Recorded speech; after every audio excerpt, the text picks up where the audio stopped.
What's up, YouTube? It's the Big Kahuna back again with another video, and I like to give a shout out to Kid Smooth, Iron Wolf, and to the Tick Podcast, aka the Inner Circle. And on to today's video. So I recently made an announcement that Kid Smooth would be doing, an interview, a podcast with some developers.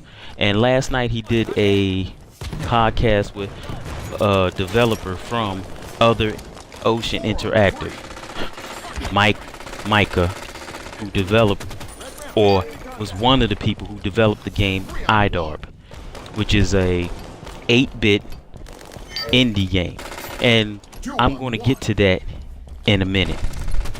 Also in that video I announced that there was another YouTuber that would be sitting down with a developer, and at the time I couldn't say anything because it wasn't finalized, but I got the go ahead to say something. So now it's my pleasure to announce that Iron Wolf, my homeboy, will be doing a sit down with none other than Black Tusk.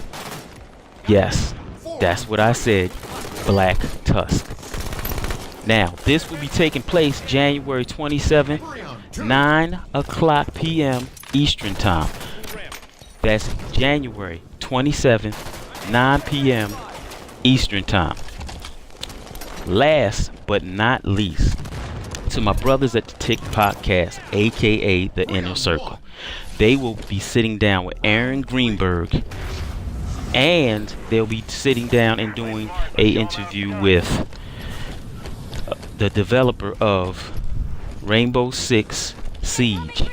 Now I don't know the specifics of this, I don't know the date or the time, but once I learn the dates and the time, I will definitely make this announcement also. So shout out to all those guys. Oh yeah, one more thing for the podcast that Kid Smooth did. There was 2 other people in that podcast. I don't want to leave them out. So shout out to E-Rock and to my girl Bella Rise. Now let's move on to the game IDARB, which you currently see just pop up on the screen.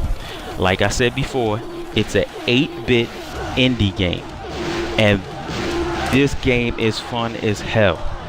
Now I've expressed my opinion on PlayStation Plus and on Games for Gold plenty of times, and for the most part, most of the games that I have experienced on both systems have been trash.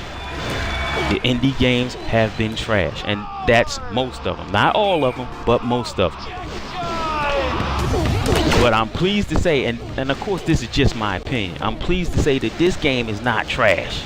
Not trash at all. This game is awesome. Now when Kid Smooth first did an interview, well, not an interview, when he first did a first impression and a review of this game, I was sitting here looking at this game like, what the hell is this garbage? That's what I was saying to myself. But this game is, you can't always judge a book by its cover. This game is fun. You can go in, you can make your own characters. If you happen to go over your friend's house, he has an XB1, he has 8 controllers. I don't see why he would have 8 controllers, but you can get 7 of your friends over your house and be playing this game all at the same time, because the XB1 supports up to 8 controllers. So it takes advantage of that, and I'm not sure, 100% sure, but this is probably one of the only games that take advantage of that, takes advantage of the impulse triggers, and there's so much stuff you can customize and do in this game. So the game is kind of like a sports game. Basically you got 2 goals, and one side is trying to get the ball in your goal, and you're trying to get the ball in the other person's goal. But for those people who don't like indies, this will be coming out in February for free for people who have gold. Try this game out, go online and play your friends. You'll have a ball. And as I always say, fanboys don't love their favorite system, they just hate yours. IDARB, check that shit out. Peace. Unleash hell!